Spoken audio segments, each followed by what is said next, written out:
The UPDF has finally rendered an apology for the brutality its personnel inflicted upon civilians during the recently concluded Kawempe North by-election. The apology was delivered by Lieutenant General Samuel Okiding, the Deputy Chief of Defense Forces, while appearing before Parliament's Defense and Internal Affairs Committee.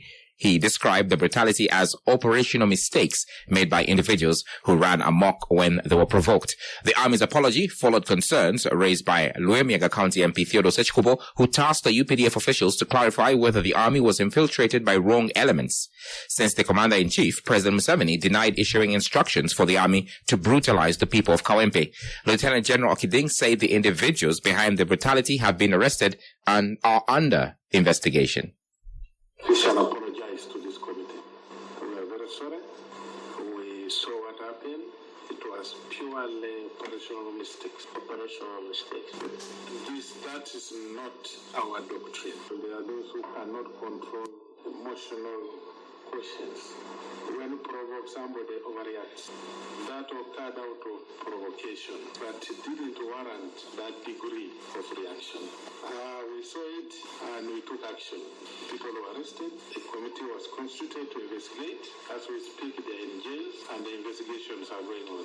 And we shall punish them. There is no escape, no shortcut. The Makerere University Endowment Fund has grown to more than 13 billion shillings since it was established close to 5 years ago. This was revealed by Barnabas Musinguzi, the Deputy Chairperson of the Board of Trustees of the fund, while unveiling this year's Makerere University Marathon, which has also changed its name from a run to a marathon. The Endowment Fund was created to raise funds through charitable and other money-making ventures to enhance the self-reliance of the university.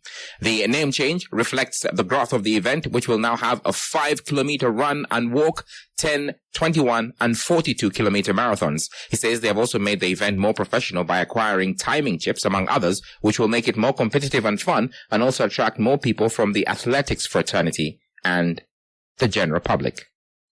What started as a small university event has now evolved into a major attraction.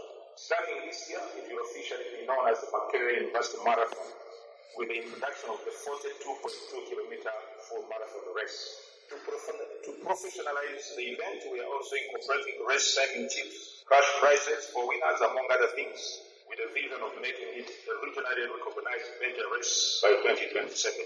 This transformation aligns perfectly with our mission to make the Makerere student experience second to none.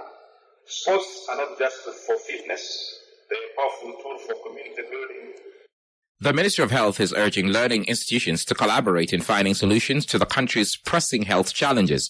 Dr. Charles Olaro, the Acting Director General for Health Services, made the call during the launch of Ahaki Institute in Gayaza. Ahaki Institute, set to begin in August, has been accredited by the National Council for Higher Education to offer programs in social health. According to Dr. Moses Mulumba, the Director General of Ahaki, the institution aims to be a specialist entity focusing on health, social justice, and human rights issues from an Afrocentric perspective.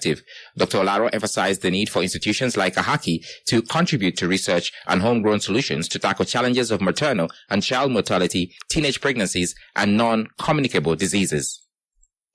In 2022, there were 210 health training institutions located in 66 districts. The number definitely has grown.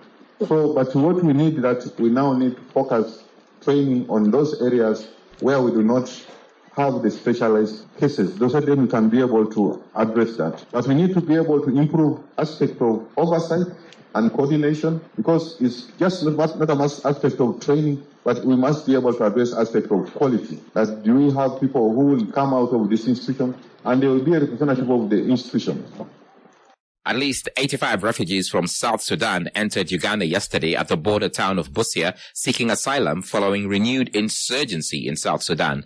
Over the last 5 days, tension has been rising between forces loyal to South Sudan's first Vice President Riek Machar and President Salva Kiir, with Kiir accusing Machar of attempting to overthrow the government. Subsequently, Riek Machar has reportedly been arrested and put under house arrest. The developments in South Sudan have forced many people, especially women and children, to flee the country, and some of them arrived yesterday in Koboko, where they were received and handed over to the RDC Emi Mitala and the LC5 chairperson of Koboko, Ashraf Mambo. Collins Asea, the police spokesperson for West Nile, confirmed the arrival of the refugees and said security has acted by closing the border at Busia to all Ugandans crossing into South Sudan to cultivate, graze animals, or extract forest products. The National Social Security Fund, NSSF, has revealed that by the end of this financial year, it will have given contracts worth 118 billion shillings to suppliers. The NSSF Managing Director, Patrick Ayota, emphasized that 10% of contracts must prioritize local content to drive growth in local business. Ayota noted that by the end of the year, the fund will have spent at least 827 billion shillings on procurement. He reaffirmed NSSF's commitment to ensuring that every shilling spent delivers value in terms of cost efficiency, service quality, risk management, and positive social impact. Ayota made the remarks during the NSSF 9th Suppliers Forum. We now place certain regulatory requirements that used not to be there. So now, even as when we go out and we are bidding or look for bids for pension towers, which is a huge project, the requirement is 30% of that must have local content, local labor, local products, whatever it needs, so that it is done. So there are now, the regulations actually require us. So what you're going to see is, if you look at the participation of the Ugandans in the procurement this year compared to 2 years ago, there are more Ugandans participating. The big ticket items are normally in buildings. Those tend to be big ticket items. And if we can build our capacities to be able to deliver on that front. For more stories and the latest updates, log on to sanufm.com.